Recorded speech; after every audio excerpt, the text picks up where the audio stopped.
घर को किए गेस्ट आसिले तांको चिकेन मटन न देकी एइटा करिकी खुआंतु। एइटा खाइकी से माने आपन को यार रेसिपी तो निहाती पचारिबे कहीं ना यार टेस्ट को रेस्टोरेंट टेस्ट को भी काटिदेव। जय जगन्नाथ सोनी जोड़िया रेसिपी को आपण समस्त को बहुत बहुत स्वागत।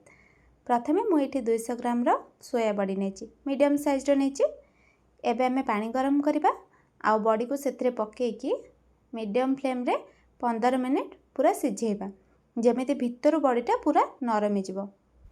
एठी देखंतु 15 मिनिट परे बड़ी साइज रे केमिति फुलिकी बड़ हो जाइछि। एबे आमे गैस ऑफ कर दबा आउ टिके ठंडा हेबा पई बड़ी को गरम पानी रु बाहर करके ठंडा पानी रे पके दबा। बड़ी को किछि टाइम ठंडा हेबा को रखिकी एपटे आमे मसला बनेबा।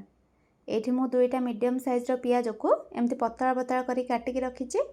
एबे आमे कढ़ाई रे दबा 1 चम्मच तेल आउ तेल गरम हेले से पियाज को पकेकी 2 मिनिट हाई फ्लेम रे भाजिबा। बेसी भाजिबेनी बस पियाज टिके एमिति नरमी आसिले गैस ऑफ कर दबा आउ पियाज को टिके ठंडा हेबा को छाड़िबा। ठंडा हला परे ताको ग्राइंडिंग जार रे देकी गोटे स्मूथ पेस्ट कर दबा। पूरा पालिश करके बाटी देबे। देखंतु पूरा एमिति एपटे बड़ी भी टिके ठंडा हेई आसलानी माने हल्का उषुम अछि किंतु हाथ रे धरी होउची। एबे सबु बड़ी रु एक्स्ट्रा पानी चिपुड़ी बाहर कर दबा। एबे कढ़ाई रे नबा 1 चम्मच तेल आउ तेल गरम हेले सेथरे बड़ी देकी हल्का टिके भाजी दबा। आपण चाहिले बिना फ्राए करके भी बनै परिबे किंतु टिके भाजी देले टेस्ट आउ टिके भल आसीबो। एठी देखंतु कलर हल्का चेंज हे आसलानी। एबे गैस ऑफ कर दबा आ गोटे जगह रे बड़ी को काढी देकी सेथरे दबा स्वाद अनुसार लूण, 1 छोट चम्मच हळदी गुंड आउ 2 चम्मच काश्मीरी चिली पाउडर। एटा देले टिके भल कलर आसीबो।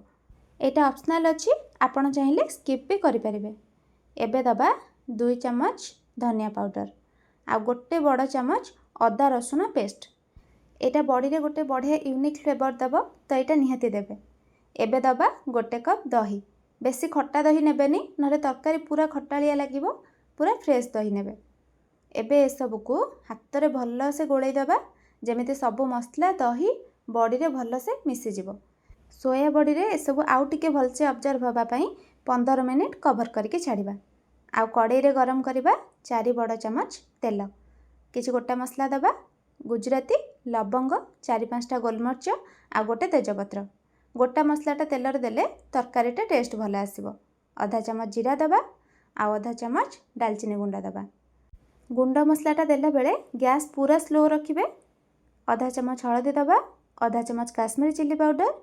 एबे ए सब टिके भाजी हला परे बाटी रखिथिबा पियाज बटा को भी एबे दे दबा। पियाज को आमे आगरो भाजी देथिले तो याको बेसी भाजीबा को पड़िबोनी। ग्राइंडिंग जार रे टिके पियाज बटा लागिथिला सेथरे टिके पानी भी दे दबा। 1 मिनिट हाई फ्लेम रे पूरा फ्राए कला परे एबे दबा मैरिनेट करी रखिथिबा सोया बड़ी। मसला अधिक अछि तो तरकारी टिके गाढ़ा निहाती लागिबो। आउ 1 कप पानी भी दे दबा एबे किंतु पानीटा गरम करके देबे, ठंडा पानी देबेनी। आउ स्वाद अनुसार लूण भी दे दबा।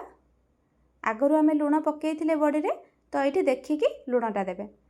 तरकारी 2 मिनिट हाई फ्लेम रे फुटिला परे एबे एथिरे 4टा कंचा लंका को काटिकी दउची। कंचा लंकाटा पकेइले टेस्टटा भल आसीबो। एबे एटा टिके फुटिला परे 10 मिनिट पई मीडियम फ्लेम रे कवर करके छाड़ी दबा जेमिति मसलाटा टिके सिझी जिवो।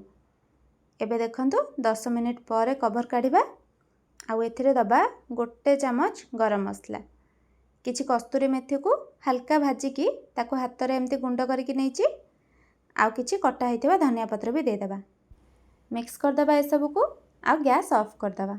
एबे हमर सोया बड़ी तरकारी रेडी हे गला। आपण एटा थरे टेस्ट कला परे मोर पूरा ग्यारंटी कि जेबे भी सोया बड़ी बनेबे एमती ही बनेबा को इच्छा हबो।